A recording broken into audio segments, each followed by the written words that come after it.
Chapitre 1. La façade d'une vie parfaite. Curtis Robertson se tenait dans son hall d'entrée au sol de marbre, ajustant sa cravate Armani, se préparant pour une nouvelle journée dans son cabinet de conseil en sécurité privée. À 42 ans, il avait bâti un empire à partir de rien, une entreprise fournissant des services de protection haut de gamme à des dirigeants de Fortune 500 et à des célébrités. Ses yeux gris acier reflétaient la même intensité qui avait fait de lui un marine décoré avant sa transition vers la vie civile. La vaste propriété de Malibu Hills témoignait de sa réussite. Kristen, son épouse depuis 15 ans, descendait le grand escalier vêtue d'une robe fluide en soie, ses cheveux auburn parfaitement coiffés. À 38 ans, elle faisait toujours tourner les têtes partout où elle allait, et Curtis ressentait une fierté familière. Leur fils, Tommy, un brillant adolescent de 14 ans, était déjà à son académie privée. Encore une nuit tardive au bureau, demanda Kristen, sa voix légèrement teintée de tension que Curtis attribuait au stress de l'organisation de leur fête d'anniversaire le mois prochain. Le contrat Henderson doit être finalisé, répondit Curtis en l'embrassant sur le front. Rien que cette affaire nous rapportera une somme à 8 chiffres. Le sourire de Kristen semblait forcé, mais Curtis l'ignora. Son entreprise exigeait une concentration absolue, et il avait toujours fait confiance à sa femme pour gérer leur vie privée. Elle ne lui avait jamais donné de raison de douter de sa loyauté, du moins c'est ce qu'il croyait. Curtis avait rencontré Kristen lors d'une soirée caritative, 16 ans auparavant. Elle était alors une artiste en difficulté, travaillant à temps partiel dans une galerie haut de gamme. Il avait été immédiatement attiré par sa passion pour la vie et sa chaleur sincère. Leur relation fut intense et brève. 6 mois plus tard, ils se marièrent lors d'une cérémonie somptueuse qui fit la une des journaux mondains. Ce que Curtis ignorait, c'est que Kristen avait développé du ressentiment au fil des ans. Elle se sentait comme une épouse trophée, belle, mais finalement décorative dans l'empire de Curtis. Sa carrière artistique s'était étiolée alors qu'elle jouait le rôle de l'épouse parfaite du cadre. La solitude avait créé un vide que quelqu'un d'autre comblait désormais. Ce quelqu'un, c'était Trevor Hatfield, un coach sportif de 35 ans qui travaillait dans le club exclusif où Kristen passait ses après-midi. Trevor était tout ce que Curtis n'était pas, insouciant, spontané et totalement concentré sur elle lorsqu'ils étaient ensemble. Il était aussi dangereux d'une manière que Kristen n'imaginait pas. Trevor avait un passé qui aurait plongé Curtis dans une rage calculée. Né dans la pauvreté, Trevor avait gravi les échelons grâce à diverses intrigues et manipulations. Il avait déjà ciblé des épouses riches et solitaires, mais Kristen représentait la récompense ultime. Grâce à elle, il avait eu accès à des informations sur les clients de Curtis, les protocoles de sécurité et, surtout, le patrimoine financier de la famille. Alors que Curtis conduisait sa Porsche noire en direction du centre-ville de Los Angeles, il repensait mentalement aux détails du contrat Henderson. James Henderson, un magnate de la technologie, avait reçu des menaces de mort crédibles et avait besoin du plan de protection le plus sophistiqué de Curtis. C'était exactement le genre d'affaires à enjeux élevés et à forte récompense qui dynamisait Curtis.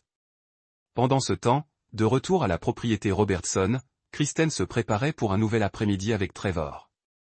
Elle avait annoncé à Curtis qu'elle assistait à une réunion du conseil d'administration du musée, mais qu'elle retrouvait son amant dans un hôtel discret de Beverly Hills. Après 8 mois de tromperie, les mensonges étaient plus faciles à mentir. Trevor avait insisté pour obtenir plus qu'une simple liaison. Il voulait que Kristen quitte Curtis, mais surtout, il voulait avoir accès aux comptes professionnels et aux informations clients de Curtis. Trevor entretenait des relations avec des gens très dangereux.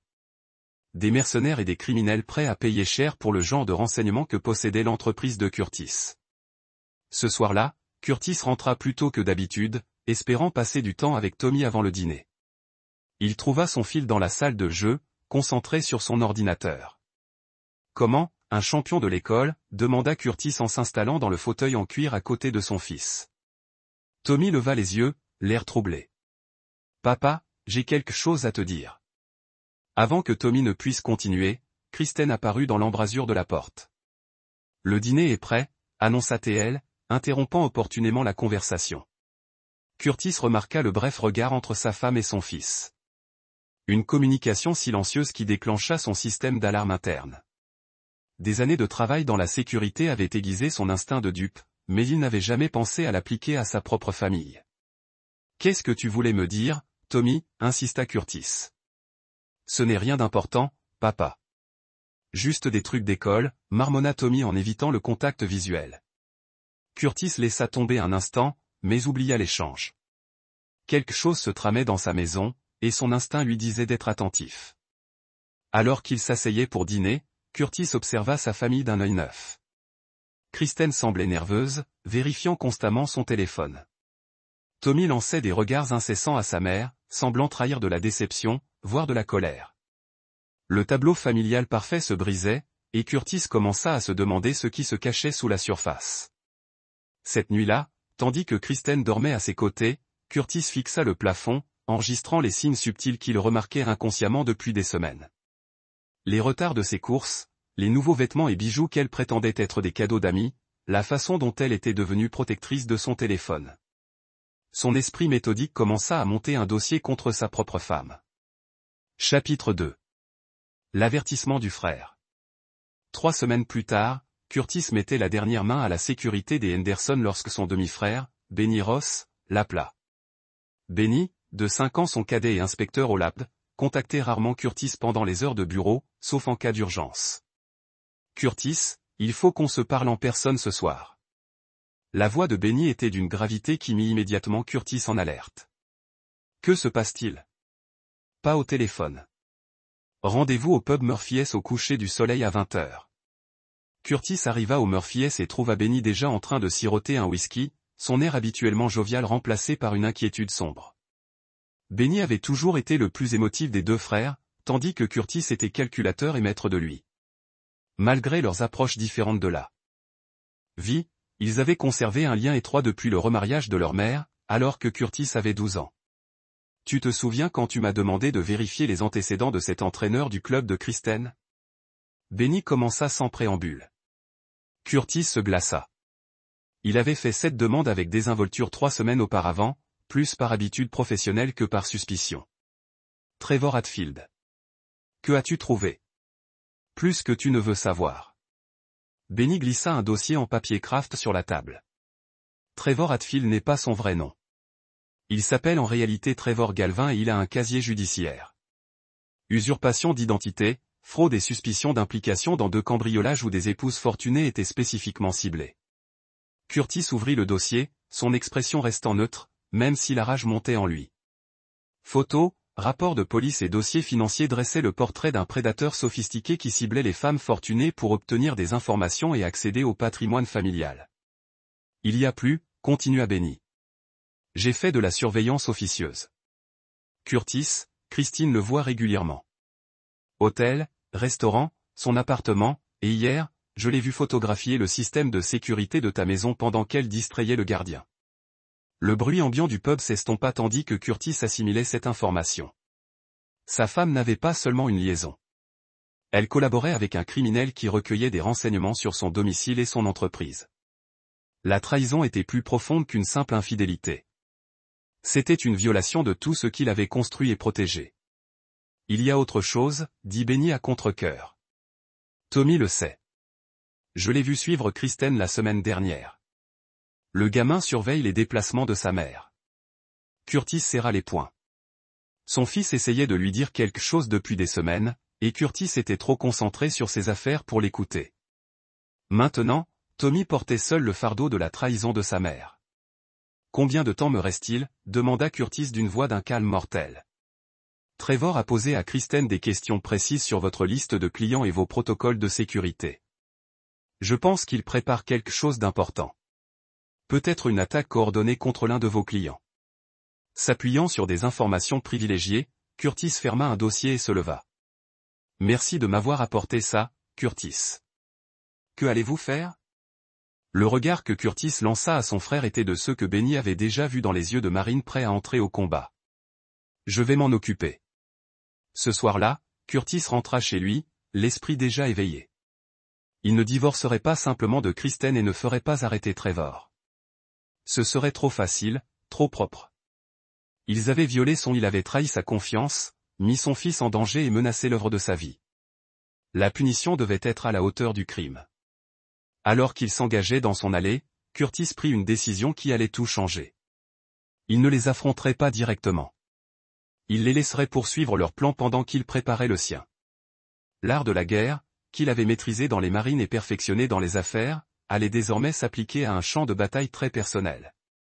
Curtis entra chez lui et trouva Kristen dans le salon, en train de lire un livre. Elle leva les yeux avec un sourire qui ressemblait maintenant à un barrage masqué. « Comment s'est passée ta soirée avec Benny ?» demanda-t-elle. « Bien, je rattrape le temps perdu, » répondit Curtis en s'installant dans son fauteuil avec une expression normale et habituée. « Comment s'est passée ta journée ?»« Oh, comme d'habitude. Travail du comité du musée. Déjeuner avec les filles. » Chaque mot lui semblait un coup de couteau, mais l'expression de Curtis restait inchangée. Il réfléchissait déjà à plusieurs coups, planifiant un jeu élaboré où Kristen et Trevor participeraient malgré eux à leur propre destruction. « Je pense que je travaillerai de chez moi demain, » annonça Curtis avec désinvolture. « Passer du temps avec Tommy. » Il aperçut une lueur de panique dans les yeux de Kristen avant qu'elle ne se reprenne. « C'est merveilleux. Il voulait passer plus de temps avec toi. » Alors que Curtis montait à l'étage, il élaborait déjà mentalement la première phase de sa vengeance.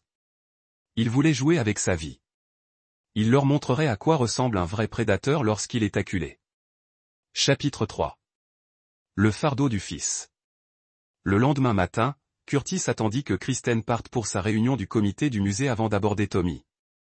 Il trouva son fils dans le jardin, en train de tirer au panier avec une intensité qui suggérait qu'il tentait de surmonter sa frustration. « On peut parler ?» demanda Curtis, assis sur la terrasse de la piscine. Tommy cessa de dribbler et regarda son père avec des yeux qui semblaient plus vieux que ses 14 ans à propos de sa mère. La franchise de la question confirma les soupçons de Curtis. « Qu'est-ce que tu sais ?» Tommy était assis à côté de son père, les yeux fixés sur le ballon de basket qu'il tenait dans ses mains. « Je l'ai suivi parfois.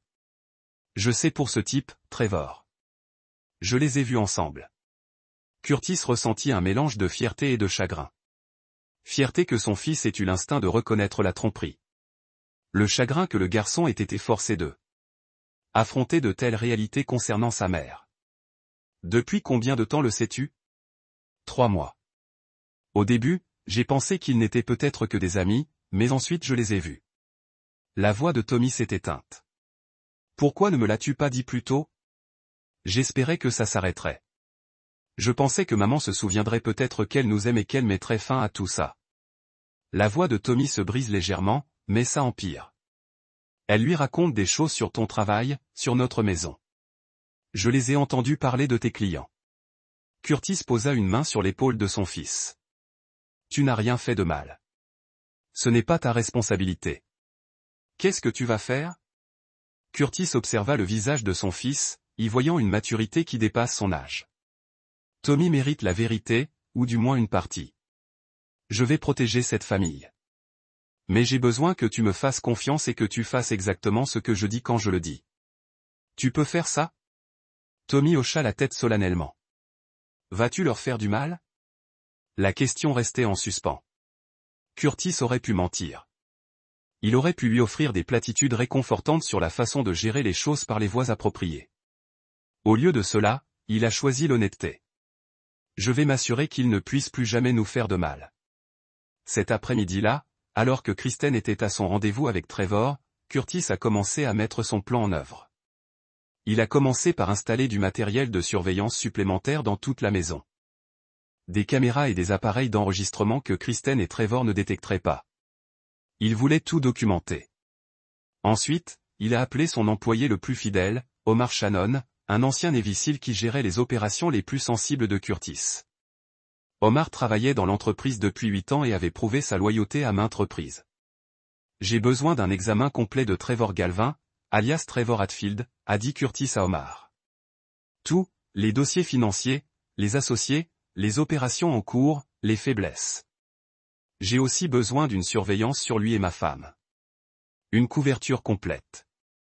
Omar n'a posé aucune question. Dans leur domaine, la sécurité personnelle devenait parfois très personnelle.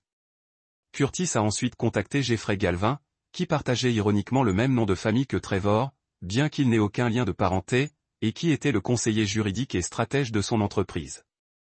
Jeffrey était spécialisé dans les scénarios complexes où plusieurs éléments nécessitaient une coordination. Je dois restructurer certains actifs, dit doucement Curtis à Jeffrey. Je veux que certains comptes soient transférés, des propriétés transférées et un nouveau testament rédigé. Il faut que cela ressemble à une planification financière de routine. Le soir venu, Curtis avait lancé plusieurs opérations. Les caméras cachées captaient déjà la nervosité de Kristen, qui se préparait pour une nouvelle soirée bien remplie.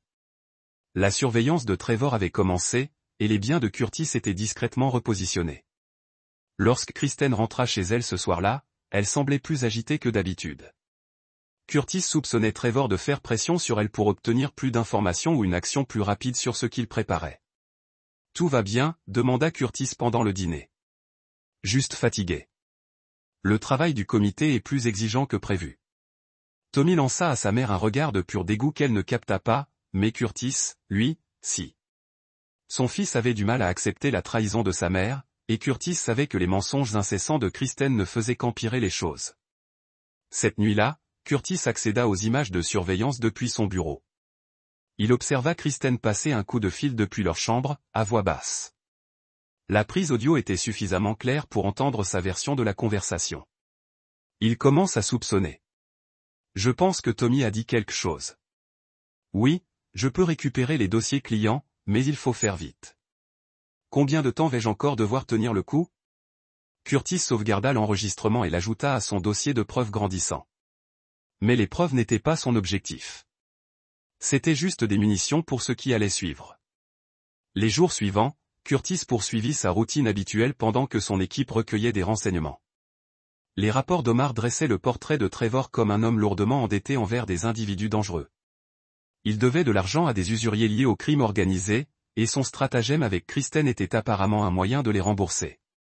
Plus inquiétant encore fut la révélation que Trevor avait été en contact avec des criminels notoires, spécialisés dans les cambriolages de domiciles haut de gamme.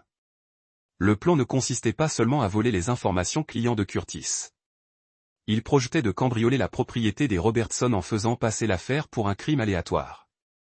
Kristen serait la victime survivante capable de leur fournir les codes de sécurité et l'emplacement des biens. Curtis comprit que sa femme ne le trahissait pas seulement. Elle participait activement à un plan qui aurait pu entraîner sa mort et celle de Tommy. Cette révélation cristallisa sa détermination. Il ne s'agissait plus seulement d'adultère, mais de survie. Alors que Curtis se préparait à se coucher ce soir-là, il regarda Kristen dormir paisiblement à ses côtés. Elle ignorait que son mari savait tout ni qu'il préparait une réponse à la fois créative et dévastatrice. Dans l'esprit de Curtis, le jeu avait déjà commencé. Kristen et Trevor se prenaient pour les chasseurs, mais ils allaient bientôt découvrir ce que c'était que d'être une proie. Chapitre 4. La chasse commence. Curtis passa la semaine suivante à recueillir des renseignements tout en conservant une apparence de normalité. La surveillance d'Omar révéla que Trevor avait 3 associés, Ricky Hartman, un ancien cambrioleur expert en système de sécurité haut de gamme, Mario Knight, un homme de main violent ayant des liens avec le crime organisé. Et Wendell Camacho, un spécialiste technique chargé de la surveillance et des communications électroniques. Le plan qu'ils élaboraient était plus sophistiqué que Curtis ne l'avait initialement imaginé. Ils prévoyaient de perquisitionner leur domicile pendant la fête d'anniversaire à venir, où la maison serait remplie d'invités fortunés. Kristen veillerait à ce que certaines mesures de sécurité soient accidentellement désactivées et que l'équipe s'enfuit avec de l'argent, des bijoux et, surtout, les fichiers clients cryptés de Curtis. Mais Curtis avait déjà 3 longueurs d'avance. Il commença sa contre-attaque en fournissant à Kristen de fausses informations sur la fête d'anniversaire, en modifiant les protocoles de sécurité et en déplaçant ses fichiers les plus sensibles dans un endroit inaccessible. « J'ai décidé de déplacer la fête au week-end prochain », annonça Curtis au petit déjeuner un jeudi matin. La tasse de café de Kristen se figea à mi-chemin entre ses lèvres. « Le week-end prochain, mais j'ai déjà confirmé avec les traiteurs pour le 15. Changer. Je dois m'adapter à l'emploi du temps de la famille Henderson. » Curtis la surveillait attentivement. « Ils arrivent spécialement pour notre célébration. » L'évocation de la famille Henderson, ses clients les plus prestigieux, fit briller les yeux de Kristen, avec une avarice qui dégoûta Curtis. Il la voyait presque calculer la richesse supplémentaire qui en résulterait. Cet après-midi-là, alors que Kristen était censée être au musée, Curtis rencontra son équipe principale dans un lieu sécurisé. Omar avait apporté des photos et des enregistrements de surveillance détaillés qui dressaient un tableau complet du complot. Trevor avait posé à Kristen des questions précises sur la liste des invités, les rotations de sécurité et les lieux sûrs, rapporta Omar. Il photographiait également l'extérieur de la maison sous plusieurs angles. L'avocat de Jeffrey Curtis étala les documents financiers sur la table de conférence. J'ai effectué les transferts de biens comme demandé. S'il vous arrive quelque chose ou si une procédure de divorce est engagée, Kristen constatera que son accès aux biens matrimoniaux est extrêmement limité. Curtis examina les photos de surveillance de sa femme rencontrant Trevor. Sur l'une d'elles, elle lui tendait ce qui semblait être une clé. C'est mon bureau à domicile, réalisa Curtis. Elle lui a donné accès à tout. Il y a autre chose, poursuivit Omar. Nous avons identifié leur lieu de rendez-vous, un entrepôt à Long Beach. Il semble que ce soit leur zone de transit. Curtis prit une décision qui allait déclencher la phase finale de son plan. Je veux que tu organises des invités supplémentaires pour la fête d'anniversaire.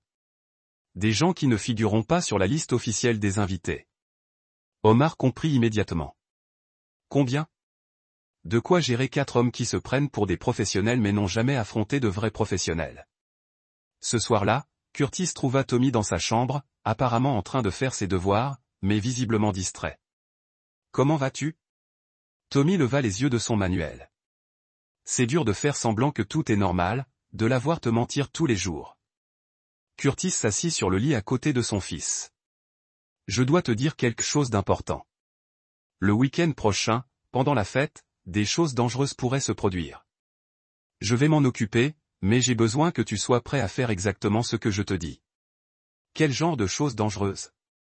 Le genre qui implique que tu devras rester près d'oncle Benny et obéir à ses ordres sans poser de questions. Tommy hocha gravement la tête. À 14 ans, il était assez grand pour comprendre que son père se préparait à quelque chose de grave. Papa, est-ce que ça va aller? Curtis regarda son fils. Il le regarda vraiment et vit un jeune homme qui avait été forcé de grandir trop vite à cause des choix de sa mère. Je vais bien, mais après le week-end prochain, notre famille va être très différente. Comment? Ta mère ne vivra plus ici. Tommy resta silencieux un long moment. Bien, dit-il finalement, et Curtis perçut la froideur de la voix de son fils qui lui rappela lui-même. Pendant ce temps, à l'entrepôt de Long Beach, Trevor briefait son équipe sur les derniers détails de leur plan. La fête d'anniversaire représentait l'occasion idéale. Des dizaines d'invités fortunés, des routines de sécurité prévisibles et la connaissance approfondie de Kristen sur l'agencement de la maison. La rotation de sécurité change à 11h30, expliqua Trevor en montrant un plan de la propriété Robertson fourni par Kristen. Cela nous donne une fenêtre de 15 minutes pendant laquelle le périmètre arrière est minimalement couvert. Ricky Hartman étudia les schémas de sécurité. Ces systèmes sont de qualité militaire haut de gamme. C'est là que nos informations privilégiées deviennent précieuses. Trevor sourit. Kristen veillera à ce que les capteurs clés soient hors ligne pour maintenance pendant la période cruciale. Fenêtre. Ce qu'aucun d'eux ne savait, c'est que Curtis avait déjà modifié tous les protocoles de sécurité qu'il pensait comprendre. Les capteurs que Kristen pensait pouvoir désactiver avaient été remplacés. Les horaires de rotation avaient été modifiés. Plus important encore, parmi les invités fortunés figuraient des hommes très dangereux, préparés précisément à ce genre de situation. Mario Knight, l'homme de main, semblait nerveux. Ce Robertson, c'est un ancien militaire, non? Et son entreprise assure la sécurité de certains poids lourds. C'est un homme d'affaires maintenant. Trevor balaya cette inquiétude. Doucement, à l'aise, il pliera devant la violence. L'évaluation de Trevor allait se révéler une erreur fatale. Curtis Robertson n'avait jamais été doux, et le confort ne l'avait jamais rendu négligent. Au contraire, avoir quelque chose de précieux à protéger l'avait rendu plus dangereux qu'il ne l'avait jamais été dans les marines. Alors que Curtis se préparait à se coucher ce soir-là, il songea à la parfaite position de ses ennemis pour la destruction. Il pensait le traquer, mais ils étaient en réalité tombés dans un piège qui avait mis des mois à se tendre. Demain, il procéderait aux derniers préparatifs. Et ensuite? Ce week-end, Kristen et Trevor allaient découvrir le vrai sens de la trahison. Chapitre 5. Le piège étendu. Le matin de la fête d'anniversaire, Curtis se réveilla avant l'aube et trouva Kristen déjà levée, arpentant nerveusement leur chambre. Elle était entièrement habillée malgré l'heure matinale, ses mains tremblant légèrement tandis qu'elle se maquillait. Tu t'es levé tôt, observa Curtis d'un ton décontracté. Tu n'arrivais pas à dormir. Je veux que tout soit parfait ce soir. L'ironie de ces paroles n'échappa pas à Curtis. Ce sera mémorable, lui assura-t-il, sincère. Curtis passa la matinée à finaliser les préparatifs avec son équipe. Omar avait déployé 12 anciens agents des forces spéciales un peu partout dans la propriété, déguisés en personnel de restauration, en agents de sécurité et même en invités. Chaque homme était armé et informé de la menace imminente. Benny arriva tôt pour emmener Tommy à ce que Curtis avait dit à Kristen être une soirée pyjama chez son cousin. En réalité, Tommy serait hébergé dans une maison sécurisée avec une protection 24h24 jusqu'à ce que la situation soit résolue. Tu te souviens de ce dont on a parlé? Curtis l'annonça à son fils alors que Benny s'apprêtait à partir. Je sais, papa. Quoi qu'il arrive ce soir, tu devais le faire. La compréhension dans les yeux de son fils, à la fois fière et déchirante, Curtis. Tommy avait appris de dures vérités sur la loyauté et la trahison qui lui seraient utiles dans la vie, même si ces leçons avaient coûté cher. À l'approche du soir, les invités commencèrent à arriver pour ce qu'ils croyaient n'être qu'un simple anniversaire. Célébration. La famille Henderson était présente, accompagnée d'autres clients prestigieux et de leurs agents de sécurité. Ce qui rendait cette réunion unique, c'était la présence des invités soigneusement sélectionnés par Omar. Des hommes qui ressemblaient à des hommes d'affaires prospères, mais qui se déplaçaient avec la grâce prédatrice de prédateurs. Kristen joua son rôle à la perfection, accueillant les invités avec charme et grâce. Tout en suivant du regard le personnel de sécurité, elle notait mentalement les rotations et les positions, inconsciente que tout ce qu'elle croyait savoir sur la sécurité du soir était faux. À 22h30 précise, Curtis observa Kristen depuis les écrans de son bureau quitter la fête. Selon le plan qu'elle pensait suivre, c'était à ce moment-là qu'elle désactiverait les capteurs clés et déverrouillerait certaines portes. Au lieu de cela, Curtis la vit déclencher des alarmes et des mesures de sécurité supplémentaires dont elle ignorait l'existence. Trevor et son équipe étaient déjà en position dans les bois derrière le domaine. Ils étaient armés et équipés de vision nocturne, croyant s'apprêter à commettre un cambriolage sophistiqué. En réalité, ils pénétraient dans ce qui allait devenir leur tombe. Curtis activa son système de communication. Le système le connectait à Omar et à toute l'équipe de sécurité. Toutes les unités et cibles étaient en position. Phase 2, départ. À 23h15, au moment précis où ils pensaient que la rotation de sécurité créerait leur fenêtre, l'équipe de Trevor s'est dirigée vers la maison. Ils s'attendaient à rencontrer une résistance minimale et une réponse prévisible. Au lieu de cela, ils se sont retrouvés encerclés par des professionnels qui surveillaient leurs moindres mouvements depuis des heures. Ricky Hartman a été le premier à comprendre que quelque chose n'allait pas lorsque son équipement de brouillage électronique n'a pas réussi à désactiver les communications de la maison. Trevor, quelque chose ne va pas. Les systèmes ne répondent pas, suis le plan, siffla Trevor. Mais sa confiance était déjà chancelante. À l'intérieur de la maison, Kristen paniquait de plus en plus, ses tentatives de désactiver les systèmes de sécurité échouant. Tous les codes qu'elle composait étaient rejetés. Tous les capteurs qu'elle tentait de contourner restaient actifs lorsqu'elle tenta de déverrouiller l'entrée arrière pour permettre à Trevor d'entrer. Elle déclencha une alarme silencieuse qui alerta immédiatement Curtis. Curtis passa à l'action à 23h30. Il s'approcha de Kristen dans le couloir où elle tentait désespérément d'accéder à un panneau de contrôle. Ayant des problèmes avec le système de sécurité, demanda-t-il doucement. Kristen se retourna, le visage pâle. Curtis, tu m'as fait sursauter. J'étais juste, l'alarme semblait dysfonctionner. Pas de dysfonctionnement, répondit Curtis d'une voix imprégnée d'un calme mortel. Tout fonctionne exactement comme prévu. Cette prise de conscience frappa Kristen comme un coup de poing. Curtis savait. La certitude était inscrite dans ses yeux gris acier, et elle comprit que sa tromperie soigneusement construite s'était complètement effondrée. Curtis, je peux t'expliquer. Pas besoin. Je t'observe depuis des semaines. Je suis au courant. Trevor, à propos du plan, à propos de tout. Dehors, l'équipe de Trevor découvrait que leurs renseignements n'étaient pas seulement erronés. Il s'agissait d'un piège soigneusement conçu. À l'approche de la maison, des détecteurs de mouvements invisibles suivaient leurs mouvements. Arrivés à ce qui aurait dû être leur point d'entrée, ils se retrouvèrent dans un champ de bataille, des hommes armés postés à chaque issue possible. Mario Knight fut le premier à paniquer. C'est un piège. Il faut annuler. Mais c'était trop tard. La voix d'Omar trancha la nuit, amplifiée par des haut-parleurs qui semblaient provenir de partout à la fois. Trevor Galvin, Ricky Hartman, Mario Knight et Wendell Camacho. Vous êtes encerclés par des agents de sécurité armés. Lâchez vos armes et rendez-vous immédiatement. Trevor réalisa avec une horreur grandissante que Curtis non seulement savait qui ils étaient, mais qu'il préparait ce moment bien plus longtemps qu'eux n'avaient planifié leur braquage. À l'intérieur, Curtis continuait sa confrontation avec Kristen, tandis que les invités restaient inconscients du drame qui se déroulait autour d'eux. Vous avez trahi votre famille, pourquoi? Un entraîneur a été impliqué dans des affaires criminelles. La voix de Curtis était pleine de mépris. Tu ne comprends pas. Je comprends que tu lui aies donné accès à notre maison, à notre fils, à nos vies. Je comprends que tu comptais l'aider à cambrioler nos invités et à dérober des informations qui pourraient coûter la vie à des gens. Kristen finit par perdre son sang-froid. Je n'ai jamais voulu blesser qui que ce soit. Tes intentions sont sans importance. Tes actions ont mis Tommy en danger. C'est impardonnable. Dehors, la confrontation s'intensifiait. Wendell Camacho, l'électronicien, s'élança désespérément vers la lisière des arbres et fut immédiatement plaqué au sol par deux hommes d'Omar. Ricky Hartman tenta d'utiliser ses outils de cambriolage pour forcer une porte de sécurité et reçut une décharge douloureuse d'une poignée électrifiée. Trevor, réalisant que son équipe était en train de se désagréger, prit une décision fatale.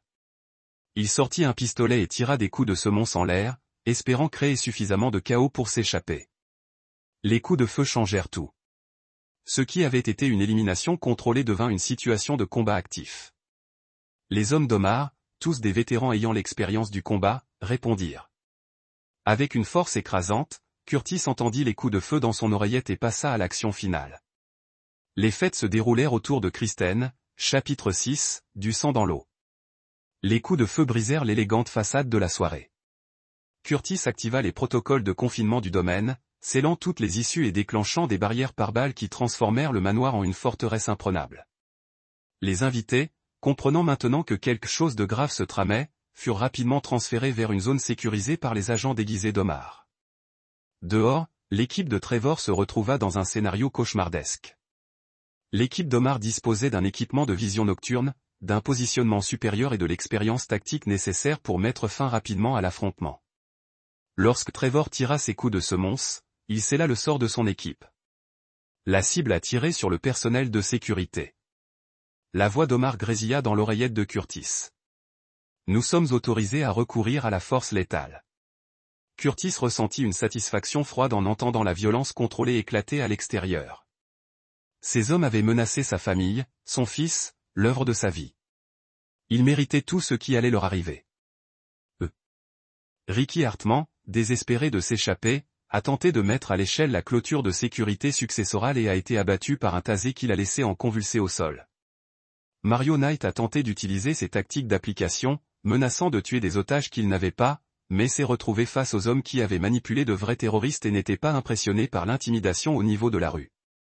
Wendell Camacho, l'expert en électronique, a tenté d'utiliser sa connaissance des systèmes de sécurité pour trouver une voie d'évasion, mais Curtis avait prévu cela et avait placé de faux schémas dans les matériaux que Kristen avait fournis. Chaque itinéraire que Wendell pensait conduirait à la sécurité le conduisait plus profondément dans le piège. À l'intérieur de la maison, Curtis a poursuivi sa confrontation avec Kristen tout en surveillant la situation à travers ses flux de sécurité. Sur les écrans, il pouvait voir Trevor faire des tentatives de plus en plus désespérées de s'échapper, ignorant que chaque sortie avait été anticipée et bloquée. C'est ce que vous avez choisi, a déclaré Curtis à sa femme, faisant un geste vers les moniteurs, montrant le chaos. L'extérieur. Vous avez amené des criminels armés chez nous où notre fils vit. Kristen sanglotait maintenant, la réalité de sa situation pénétrait finalement son autoréception. Je n'ai jamais pensé que cela en arriverait. Trevor a dit que ce serait simple, juste quelques fichiers et bijoux. Trevor vous a menti comme vous m'avez menti. La différence est que ces mensonges étaient plus honnêtes au sujet de leurs intentions. Curtis a activé son système de communication et a parlé directement à Trevor à travers les haut-parleurs externes. Trevor Galvin, voici Curtis Robertson. Votre plan a échoué. Votre équipage est neutralisé. Vous avez une chance de vous rendre et de vivre les 5 prochaines minutes. La réponse de Trevor est venue sous la forme de coups de feu, cette fois destinés à la maison elle-même. Les balles ont frappé des fenêtres renforcées conçues pour résister à de telles attaques, laissant à peine des fissures d'araignée. Mauvais choix, murmura Curtis, puis parla dans son système de communication. Omar, termine ceci. Ce qui a suivi était une masterclass dans les opérations tactiques. L'équipe d'Omar a déménagé avec précision et force écrasante. Ricky Hartman, qui se remettait toujours du tasé, a été lié à la fermeture éclair et sécurisée. Wendell Camacho, coincé dans ce qu'il pensait être une évasion route, abandonné face à 3 fusils d'assaut destinés à sa poitrine. Mario Knight a tenté de se battre et a appris la différence entre les civils intimidants et les tueurs de train. Il était modéré avec un minimum de force nécessaire, ce qui le laissait toujours inconscient et saignait. Trevor, isolé et désespéré, a fait son dernier stand près de la maison d'hôte du domaine. Il s'était couvert derrière une fontaine décorative et tirait sauvagement sur des formes dans l'obscurité, ignorant cette vision nocturne, les lunettes avaient suivi chacun de ses mouvements au cours de la dernière heure. Trevor Galvin. La voix amplifiée d'Omar a traversé la nuit. Déposez votre arme. Ceci est votre dernier avertissement. La réponse de Trevor a été de tirer en direction de la voix d'Omar. Une erreur qui a révélé sa position exacte à 3 tireurs d'élite différents qui attendaient des tirs clairs. Curtis a regardé les derniers instants à travers ses flux de sécurité avec un détachement clinique. Trevor avait choisi la violence pour se rendre, avait menacé la famille et les invités de Curtis et avait licencié sur le personnel de sécurité. Dans le cadre moral de Curtis, Trevor avait perdu toute revendication de miséricorde. La fin est venue rapidement. 3 Les tirs placés avec précision sous différents angles ont assuré que la menace de Trevor se terminait en permanence. Son équipage survivrait pour faire face à des poursuites, mais Trevor Galvin avait franchi une ligne que Curtis considérait comme impardonnable.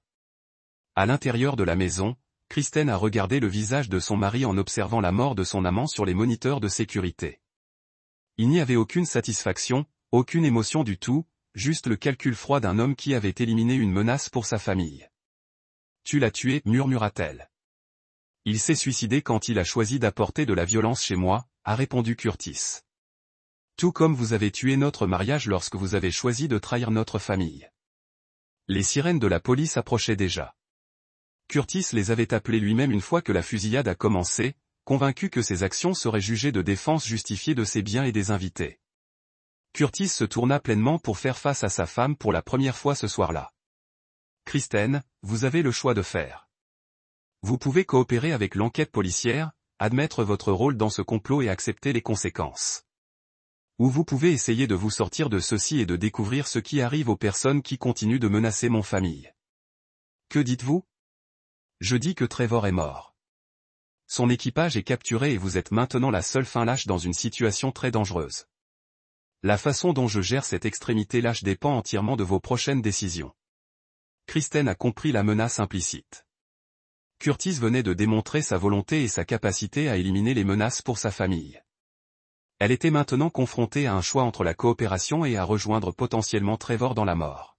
« Que voulez-vous que je fasse ? Dites la vérité. Tout cela.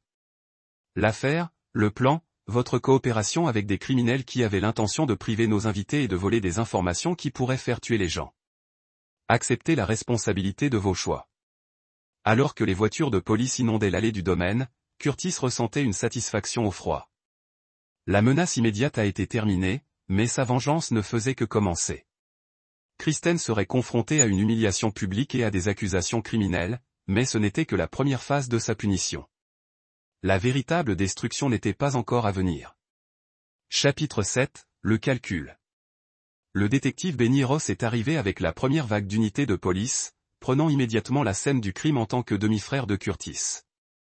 Il avait pour se récuser de l'enquête principale, mais sa présence a assuré que la réponse initiale favorisait le récit de Curtis de défendre sa maison contre les intrus armés. La scène qui a accueilli la police était sans ambiguïté, car les hommes armés avaient tenté de priver une résidence privée lors d'un rassemblement social. Trevor Galvin était mort. Ses 3 associés étaient en détention et une quantité importante de preuves a appuyé la revendication de la défense justifiée par le propriétaire. Curtis a rencontré le détective principal, la paroisse de Lloyd, dans son bureau à domicile tandis que les techniciens de scène de crime ont traité les terrains extérieurs. Curtis s'est présenté comme un propriétaire choqué qui avait découvert l'affaire de sa femme et soupçonné que son amant pourrait essayer quelque chose de désespéré.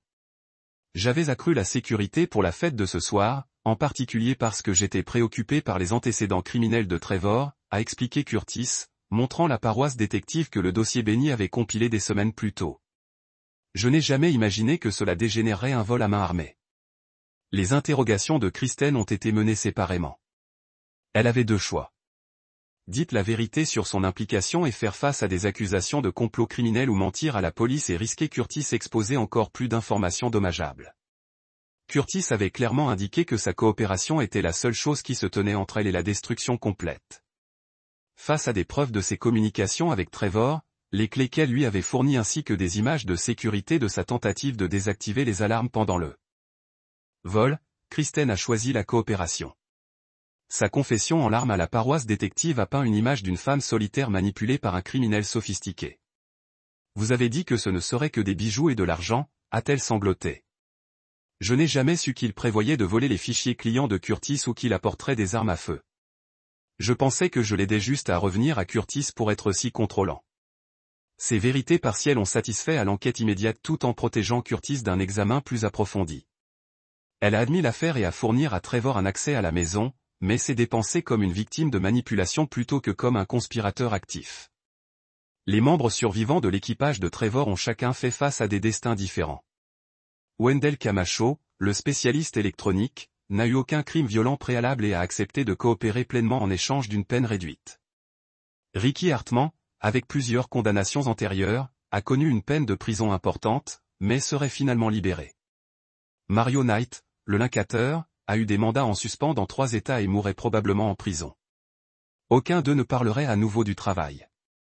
L'équipe d'Omar avait indiqué très clairement lors de sa capture que toute discussion sur les accords de sécurité familiale de Robertson serait considérée comme une menace continue nécessitant une résolution permanente. Alors que Dawn se brisait sur le domaine, Curtis se tenait dans son bureau en examinant les événements de la nuit. La menace immédiate a été terminée, mais sa vengeance contre Kristen ne faisait que commencer. Les accusations criminelles auxquelles elle a été confrontée n'étaient que l'ouverture de sa destruction. Jeffrey Galvin, l'avocat de Curtis, est arrivé alors que la police terminait son enquête initiale. Il a apporté avec lui des papiers de divorce qui dévasteraient l'avenir financier de Kristen et s'assurerait que sa trahison a conduit des conséquences durables. L'accord prénuptial est très spécifique sur l'adultère, a expliqué Jeffrey. Elle perd toute réclamation sur les actifs matrimoniaux, la maison et la pension alimentaire importante. Elle recevra un règlement minimal, assez pour survivre, mais rien ne s'approche du style de vie à laquelle elle est habituée. Qu'en est-il de la garde de Tommy? Compte tenu de son implication dans le complot criminel qui a mis en danger l'enfant, vous recevrez une garde à vue avec un minimum de droits de visite pour elle. La Cour considérera ces actions comme fondamentalement incompatibles avec la parentalité responsable. Curtis a ressenti une satisfaction au froid en examinant les documents juridiques. Kristen perdrait sa maison, son style de vie, son fils et sa position sociale. Elle serait publiquement humiliée et ruinée financièrement. Mais Curtis n'avait pas encore fini avec elle. Le matin après le raid, Curtis a rendu visite à Tommy dans la maison sur où Benny l'avait emmené. Son fils avait l'air plus âgé d'une manière ou d'une autre, comme si les événements avaient accéléré sa transition d'un garçon à l'autre. « Est-ce fini ?» demanda Tommy. « Le danger immédiat est terminé. Votre mère fera face à des accusations criminelles pour son rôle dans le plan, et nous allons divorcer. » Tommy hocha la tête solennellement. « Bon. Je ne peux pas lui pardonner ce qu'elle nous a fait. » Curtis a étudié le visage de son fils et a vu sa propre nature impitoyable réfléchie là-bas. Tommy avait appris que la trahison avait des conséquences, que la loyauté n'était pas quelque chose à prendre à la légère, et que parfois les gens qui devraient protéger vous êtes ceux qui vous ont blessé. Nous n'avons pas besoin d'elle. L'enquête s'est poursuivie pendant plusieurs jours, mais la conclusion a été abandonnée. Les preuves physiques, les déclarations des témoins et la confession de Kristen ont peint une image claire d'une défense justifiée contre les intrus armés. Curtis a été élaboré de tout malfre, et la couverture médiatique l'a décrit comme un héros qui avait procédé à ses invités, de l'influence de Christine. Avec les médias locaux, et en partie parce que ses avocats l'ont encouragé à maintenir un profil bas. Le cercle qu'ils avaient partagé, en veillant à ce que Kristen soit ostracisée par la communauté d'élite qu'elle avait travaillé si dur pour rejoindre. Il est difficile d'obtenir un emploi dans un domaine respectable. Le plus dévastateur de tous, il a organisé les médias pour recevoir des détails sur son rôle dans le complot qu'il a peint en tant que participant volontaire plutôt que comme une victime manipulée. Dans les 2 semaines suivant le raid, Kristen avait été expulsée de la succession, abandonnée par la plupart de ses amis et faisait face à un avenir d'exil social et de difficultés financières. Elle survivrait, mais la vie confortable qu'elle avait connue était finalement terminée. Curtis n'a ressenti aucune sympathie pour sa souffrance. Dans son esprit, elle avait fait ses choix et vivait avec les conséquences. La femme qui avait trahi sa famille et mis en danger son fils ne méritait aucune pitié de l'homme qu'elle avait fait du tort. Chapitre 8. Le prix de la trahison. 3 mois après le raid, Kristen Robertson s'est assise dans un studio exigu dans un quartier en baisse de Los Angeles, fixant encore une autre lettre de rejet. Ses tentatives de trouver un emploi ont été systématiquement sabotées par l'influence de grande envergure de Curtis dans les milieux des affaires. Chaque demande semblait entraîner une désintérêt soudaine une fois que les employeurs potentiels ont appris son nom. L'affaire pénale s'est terminée par une bonne affaire de plaidoyer qui lui a donné 2 ans de probation et 500 heures de service communautaire. Elle avait évité la prison, mais la condamnation signifiait que de nombreuses opportunités professionnelles lui étaient définitivement fermées. Plus dévastateur était l'exil social complet qu'elle a maintenant vécu. La procédure de divorce a été brutale. Jeffrey Galvin avait méthodiquement démantelé tous les arguments que ses avocats ont présentés, en utilisant l'accord prénuptiel et sa condamnation pénale pour retirer toute revendication de la vie qu'elle avait connue. Le règlement final lui a laissé à peine assez pour louer son appartement actuel et acheter des nécessités. Kristen avait été autorisée à voir Tommy exactement 3 fois depuis le raid. Des visites supervisées qui ont été douloureusement gênantes. Son fils l'a traitée avec une indifférence polie, comme si elle était étranger plutôt que sa mère. Le garçon de 14 ans avait clairement absorbé la leçon de son père sur les conséquences de la trahison. « Je ne comprends pas pourquoi tu l'as fait, maman. » Tommy avait dit lors de leur dernière visite, « Nous avions tout. Papa vous aimait. Je vous aimais. Pourquoi cela suffisait-il » Kristen n'avait pas de réponse qui se satisferait. L'affaire avec Trevor semblait être un rêve de fièvre maintenant, une impulsion destructrice qui lui avait coûté tout précieuse dans sa vie. Pendant ce temps, Curtis avait reconstruit la vie de sa famille avec une précision méthodique. Il avait augmenté le protocole de sécurité de son entreprise et la base de clients en utilisant la tentative de Robert comme un voleur de berceau comme un outil de marketing qui a démontré l'efficacité de son entreprise. Les intrus armés vaincus à eux seuls étaient devenus légendaires dans les cercles de l'industrie de la sécurité. Échec et ne répétez jamais leurs erreurs. Récompensé et la déloyauté a été punie. Ce sont des leçons qui façonneraient le caractère du jeune homme à vie. Mais Curtis n'était pas satisfait du niveau de souffrance actuel de Kristen. Dans son esprit, elle avait mis en danger Tommy et violé la confiance sacrée de la famille. Sa punition devait être plus complète et permanente.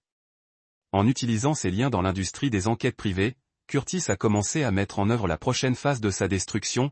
Il s'est arrangé pour que Kristen soit arnaquée à plusieurs reprises par des services financiers prédateurs qui visaient des personnes vulnérables. Son crédit a été systématiquement détruit par un vol d'identité soigneusement orchestré qui n'a jamais pu être retracé à Curtis. Les factures médicales pour les traitements qu'elle n'a jamais reçus apparaissaient dans son rapport de crédit. Les sociétés de services publics ont demandé le paiement des services aux adresses où elle n'avait jamais vécu. Les agences de recouvrement l'ont poursuivie pour des dettes qui n'existaient pas mais qui étaient impossibles à réfuter sans une représentation juridique coûteuse qu'elle ne pouvait pas se permettre. Kristen s'est retrouvée piégée dans un cauchemar bureaucratique où ses tentatives pour effacer son nom n'ont entraîné plus de problèmes. Chaque agence qu'elle a contactée l'a référée à une autre agence, chacune exigeant des paiements qu'elle ne pouvait pas faire pour résoudre les problèmes qu'elle n'avait pas créés. La pression psychologique était immense.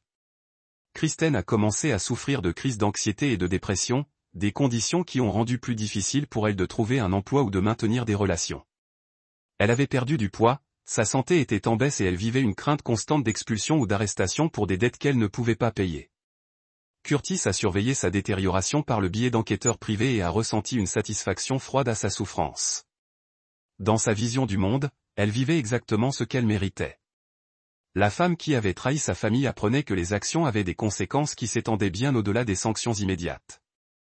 Un soir, alors que Curtis a examiné les derniers rapports sur la baisse de la situation de Kristen, Tommy a frappé à la porte de son bureau. « Papa, puis-je te demander quelque chose sur maman ?» Curtis leva les yeux de ses documents. « Que voulez-vous savoir ? Allez-vous jamais lui pardonner ? La question était directe et inattendue. Curtis a étudié le visage de son fils, à la recherche de signes de sympathie pour Kristen qui pourraient devoir être corrigés. Pourquoi demandez-vous? Je l'ai vue à l'épicerie la semaine dernière. Elle avait l'air vraiment mauvaise, papa. Mince et effrayée. Je ne l'ai presque pas reconnue. Curtis a ressenti un moment de préoccupation que son fils pourrait développer une sympathie déplacée pour la femme qui les avait trahis. Comment cela vous ferait-il ressentir? Tommy était calme pendant un long moment. Je me sentais désolé pour elle, mais je me sentais aussi en colère que je me sentais désolé pour elle. Est-ce que cela a du sens? Curtis a hoché la tête avec approbation. Son fils vivait la réponse humaine naturelle à la souffrance tout en maintenant la discipline émotionnelle pour se rappeler pourquoi cette souffrance était justifiée. Votre mère a fait des choix qui auraient pu nous faire tuer, lui rappela Curtis. Elle a choisi son propre plaisir sur notre sécurité familiale. Les conséquences qu'elle connaît maintenant est le résultat direct de ses choix. Mais cela sera-t-il jamais suffisant? Veux-tu jamais cesser de la punir? Curtis a soigneusement examiné la question.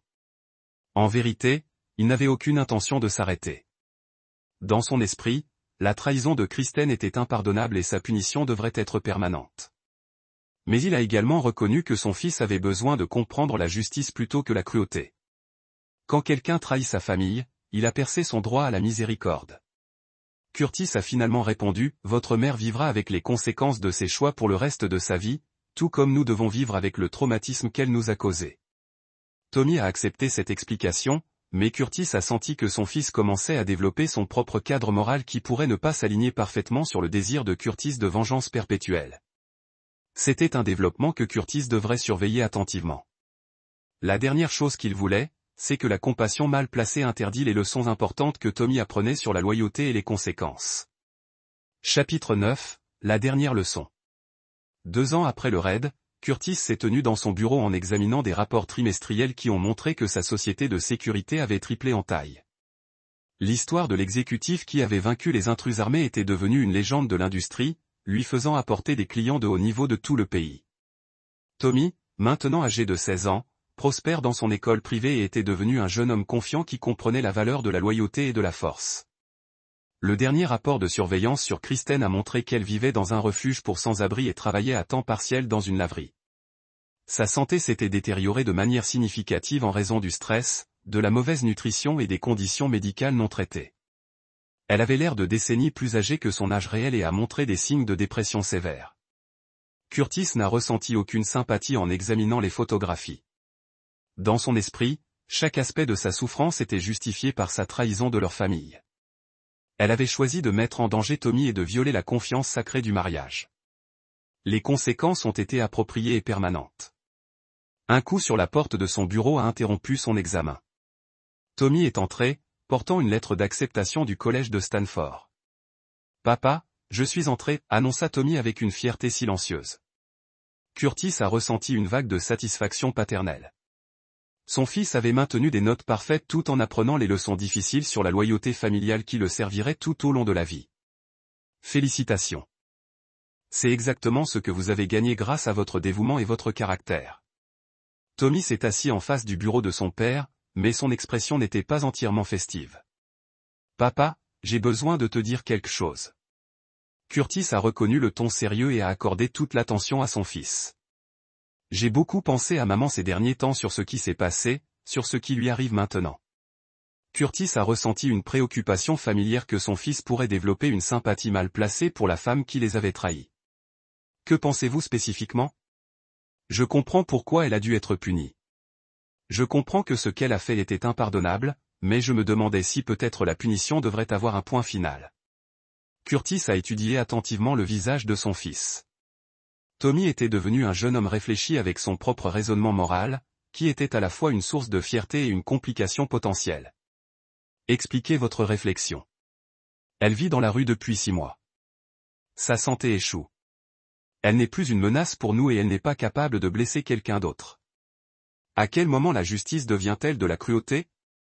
Curtis a apprécié l'approche analytique de son fils à la question, même s'il était en désaccord avec la conclusion. Tommy, ce que ta mère a fait n'était pas seulement l'adultère. Elle a collaboré avec des criminels armés qui auraient pu nous tuer tous les deux. Elle a mis votre vie en danger pour ses propres désirs égoïstes. Ce genre de trahison n'a pas de délai de prescription. Je sais que ce qu'elle a fait était terrible. Je ne lui pardonnerai jamais, et je ne veux pas qu'elle revienne dans nos vies. Mais la regarder se détruire ne me fait pas me sentir mieux dans ce qui s'est passé. Cela me donne l'impression que nous devenons quelque chose que nous ne devrions pas être. Curtis a ressenti un mélange de fierté et d'inquiétude face aux paroles de son fils. Tommy avait développé un fort raisonnement moral et la confiance nécessaire pour exprimer son désaccord avec son père. C'étaient des traits admirables qui le serviraient bien dans la vie. Cependant, Curtis a également reconnu que la miséricorde pouvait être considérée comme une faiblesse et une faiblesse invitait davantage la trahison. Que pensez-vous que nous devrions faire? Je pense que nous devrions nous arrêter. Ne lui pardonne pas. Ne la reprends pas. Ne prétendez pas que ce qu'elle a fait était acceptable, mais arrêtez de la détruire activement. Laissez-la vivre avec les conséquences naturelles de ses choix sans nous, aggravant ses conséquences. Curtis considérait la proposition de son fils. La campagne active contre Kristen avait besoin de ressources et d'attention importantes qui pourraient être mieux adressées à la construction de leur avenir. Tommy partirait bientôt pour l'université, et Curtis voulait que son fils le respecte plutôt que de le craindre. Si nous arrêtons les mesures actives, quel message est-ce que nous envoyons à propos des conséquences de la famille de Bétard? Sur le fait que nous n'avons pas besoin de prouver notre argument parce que tout le monde le comprend. Elle vivra avec les conséquences de ses choix, mais nous n'aggraverons pas ses conséquences. Tommy a hoché la tête avec gratitude. Merci, papa. Le mot que Kristen était décédée des complications de la pneumonie tout en vivant dans un refuge pour sans-abri. Une vie meilleure qu'elle avait gérée. Pas désolé que ce soit fini, a répondu Tommy. Elle a fait ses choix et elle a vécu avec eux. C'est plus honnête que la plupart des gens. Curtis a ressenti une profonde satisfaction à la réponse de son fils. Tommy avait appris la leçon la plus importante de toutes. Cette loyauté était précieuse, la trahison était coûteuse et des gens forts ont avancé plutôt que de s'attarder sur ceux qui leur avaient échoué. L'héritage de la famille Robertson continuerait avec Tommy, qui comprenait la valeur de la loyauté et le prix de la trahison. Curtis avait construit quelque chose de permanent des cendres de la destruction de Christine. Un fils qui ne répéterait jamais ses erreurs et reporterait les leçons apprises de son échec. Dans l'esprit de Curtis, la justice avait été complètement rendue. Kristen avait payé le prix ultime de sa trahison, et Tommy avait appris l'importance de choisir la loyauté plutôt que la tentation. Le nom de famille était plus fort que jamais et l'avenir était sûr. L'histoire de la trahison et de la vengeance était parvenue à sa conclusion avec la loyauté triomphante et la trahison punie. Curtis Robertson avait protégé l'honneur de sa famille et s'est assuré que les leçons apprises les guideraient pour générations à venir. Alors qu'il se tenait dans son bureau ce soir-là, en regardant le domaine que Kristen avait tenté d'aider les criminels Rob, Curtis a ressenti une satisfaction froide. Il avait gagné complètement et en permanence. Les faibles avaient été éliminés, les forts avaient survécu et la justice avait été rendue sans compromis ni miséricorde. Dans le monde de Curtis Robertson, c'était exactement comme ça. Et là, vous l'avez. Une autre histoire prend fin.